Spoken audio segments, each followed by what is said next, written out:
It's another beautiful day in southwest Trinidad.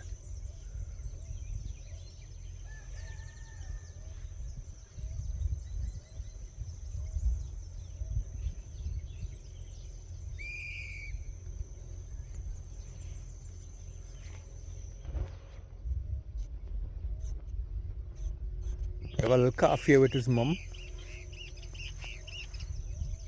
Hello. Good morning. How are you doing? You having a good day? So folks, it's always nice to be out in the outdoors, interacting with nature, right? We always enjoy this. So this morning I'm just kind of leaving my home and taking a walk to the beach. And just the feeling of walking to the beach and taking in the ambience of the seaside and the fresh breeze and everything else is so refreshing. Alright, so let's take a walk.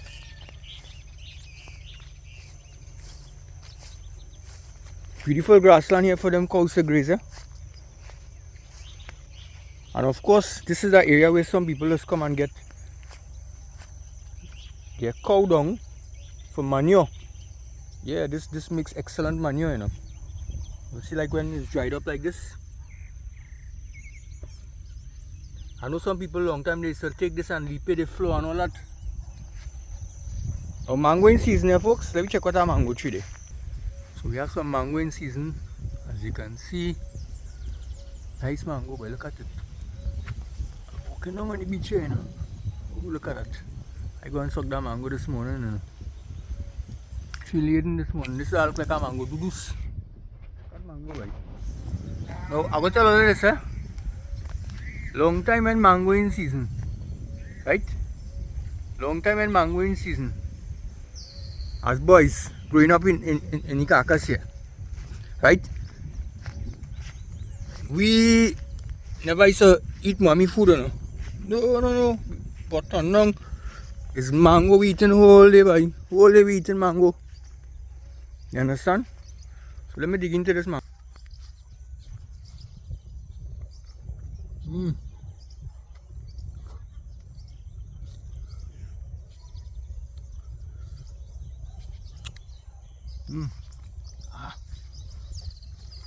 Can't go wrong, man. Can't go wrong at all.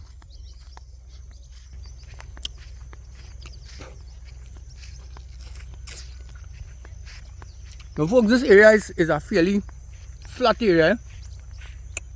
Fairly flat area. Icacos is a very flat area with grassland and the wetlands and all that. And I always say this area has a lot of potential for ecotourism. There's so much can happen in this area. You know, we hope that the authorities kind of see that way. And hopefully something could be done for ecotourism in this area, you know. But it's a beautiful day nonetheless, man. You have a crested caracara flying by there.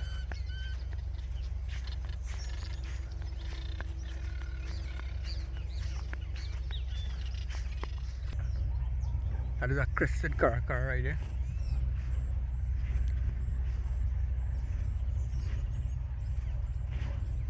Not too much of a shy bird. But they feed on carrion, and carrion is like dead animals like snake and frogs and what have you. It looks like a juvenile, look. Yeah.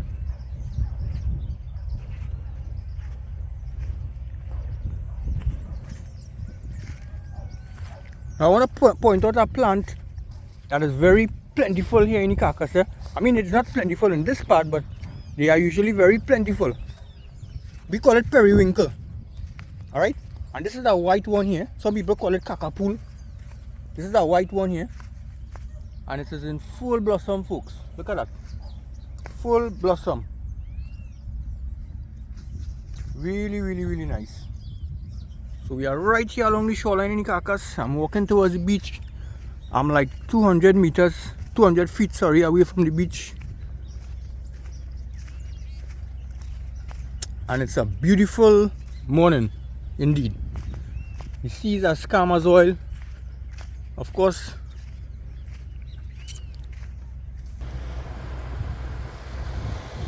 there's some snowy egret right on the shoreline here. Some cormorant just flying off there. I'm guessing that those guys would have gone shrimping last night, and they would have, these little fishes and things, they would have, after they sorted out the shrimp, they would have left these little fishes here on the shoreline. And of course it has become a meal for these seabirds and other birds.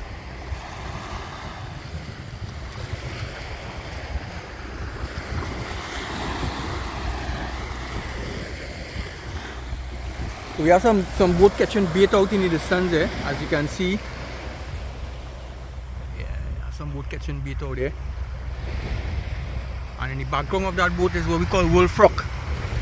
It's a danger mark there, 2 black balls at the top, and it's a reef, and it's a marker for vessels that navigate in that area to stay clear of that area.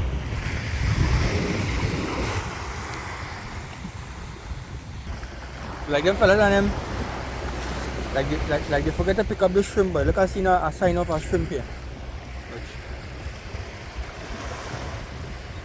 I have a shrimp on the shoreline here. Fresh shrimp, you know, folks.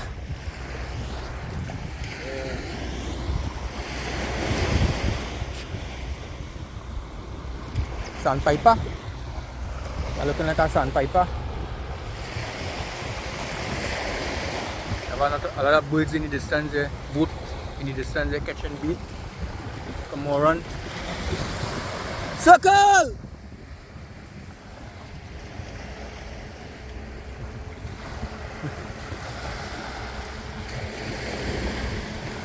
Cabbage!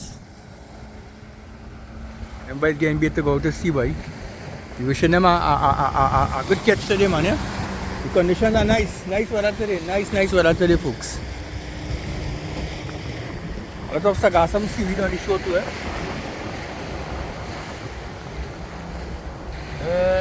sagasam seaweed. I recommend pick up some of these sagasam seaweed and bag it and put it, mix it in the soil at home, because I understand it is rich in minerals. Yeah, somebody told me it is rich in minerals, so I come down and yeah, check it out. So these fisher folks catching their bait right now, as you can see. They're casting their nets. They will get bait like herring and like sardine. Some people call it but mostly they're looking for herring, mostly herring and sardine lead. Yeah. Now this is something you have to be careful on the shoreline. If you step on top of this barb here, look at this, folks. Imagine you're stepping on top of that. You know what happens? That'll go through your foot. This is something you have to be careful when you're walking the shoreline.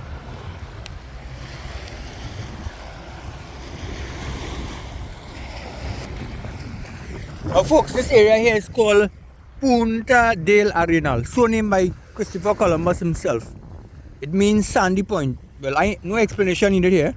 Look at the contents of the shoreline here. Sand. Punta del Arenal, sandy point. And he named this body of water here between Icacos Point and the Venezuelan mainland, which is the closest part will be Punta Saboneta, which is in that direction there. About 14.5 kilometers as the crow flies from here. And what happened with Columbus when he came to this part? 2 things. He encountered very fierce, strong currents, and then a big wave came and he lost one of his anchors. Now I'm going to walk the shoreline and I'm going to show you all where Columbus lost his anchor. Believe it or not, I'm going to show you all how far inland Columbus' anchor was found. Right? So stay tuned. All happening at Southwest Adventures, folks. Now there's a lot of flies around this sagasam seaweed here, folks. Probably when it's kind of decomposing, There's a lot of flies around it, as you can see.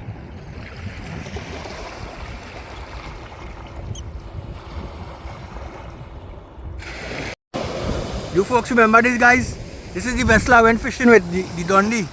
The Dundee tree. Look them by pulling the seine right now. They're going to get some bait to go out to sea. So we wishing them a blessed day ahead, man. To the Dundee tree crew, man. Have a blessed day. Lovely. Have a rainbow forming. Look at it, folks. While these boats catch their bait to go out to sea this morning.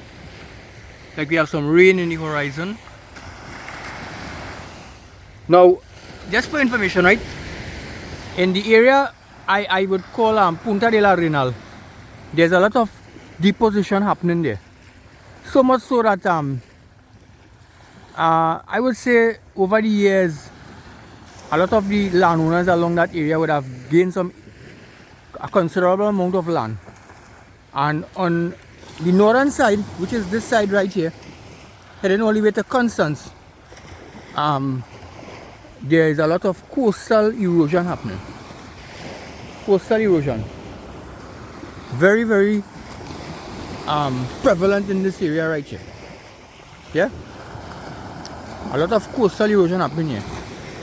So, I'm going to walk around to the point where Columbus anchor was found. But I'm just going to walk to the point where the lighthouse used to be. I'll give you a little idea as to how far it is from the shoreline. So, stay tuned for this vlog, right? So folks, I was mentioning about the periwinkle this morning, right? Now this is a little passion flowers here I want to show you guys. It really is such a cute flowers there. I think I need to show you guys it. Look at that, look at how beautiful this flowers is. Really is beautiful, folks. Right? Now I have to be careful in this area. I'm moving through a little area here, but this is stinging it, right? I have to be so careful. You touch the spines, if you look at the spines in it, it will prick you and then it scratches a whole lot.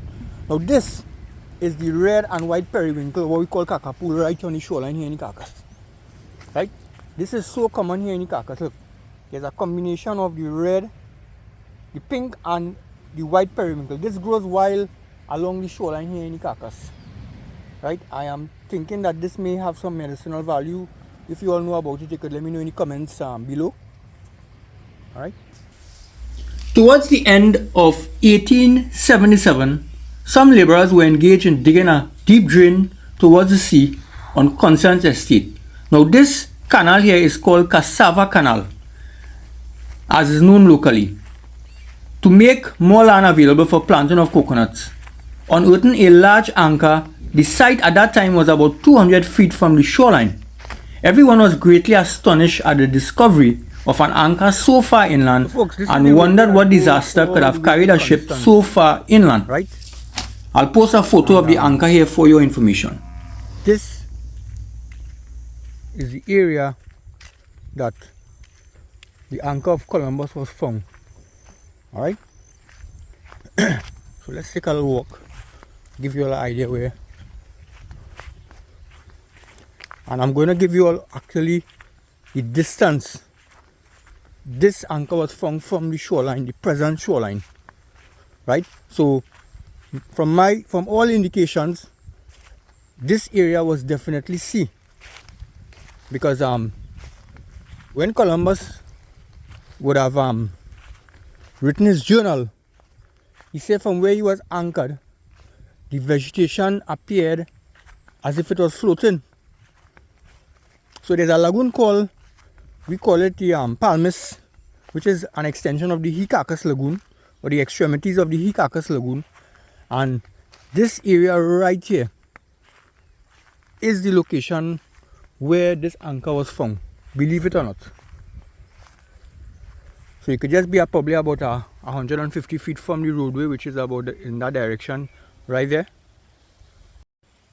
So folks, believe it or not, this anchor was found right in this area right here, and it is, as the crow flies, 1,200 feet from the existing shoreline. So that shows you that this area was once the sea, because I mean, Columbus would not have anchored his vessel too close to the shore. So that is a clear indication that this area was definitely sea. So I'm assuming that the shoreline would have been a couple 100 meters from here, and then he would have been able to see the vegetation of, appears as if it was floating according to his journal, and he would have been seeing what we call the extremities of the Icacos Lagoon, which is the lagoon you are passing by the bridge as you enter Icacos there. Alright? So that's a little piece of history here on Columbus Anchor. So folks, I am now heading to what we call the end of the road Icacos, which is about approximately 2 kilometers from the Icacos Junction in a northerly direction, right? So switching camera to show you guys where I am. Right, so I'm kind of coming to the end of the road here. Now, in this area here, it is evident that there's a lot of coastal erosion happening at a very rapid pace, I would say. So much so, I'm going to give you all the distance that the lighthouse, which some of the older folks would know, and used to be right sitting on the shoreline of Icacos. I'm going to put a picture up as well. I'm going to give you all an idea as how far this lighthouse was from this very shoreline that is existing now, right? And I want to, in the same breath, appeal to the people who come and use this area. Please, like, kind of take your garbage with you now, right? And let me leave our area clean and nice and serene, right? We have a habit of tying things up in our garbage bag, just like this one showing here, and we leaving it here. Here's what's happening. We don't have no garbage truck and passing in this area here. So what will happen? This will just remain here, right? So, folks, let me. You see this? Put all of our trunk in all our vehicle. Put all your garbage in all our trunk, please. Right? All our bottles and things. Take it with us. Don't leave it here. Right? So, coming back to the point. Right? It's a beautiful area. You're under the shade of the almond tree. Really, really nice area. You have these coconut logs that you could sit on. Right? But again, the garbage is something that we discourage here. Do not leave your garbage here. So, we are here, right on the shoreline,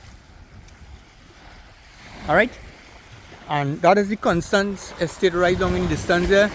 A lot of the building has kind of been on the verge of getting into the sea because of coastal erosion. You have the concrete systems and them right there. So from here, so folks, from here, right, going out in this direction, which would be kind of like a northeasterly direction, the lighthouse that once existed was approximately 2,000 feet from here.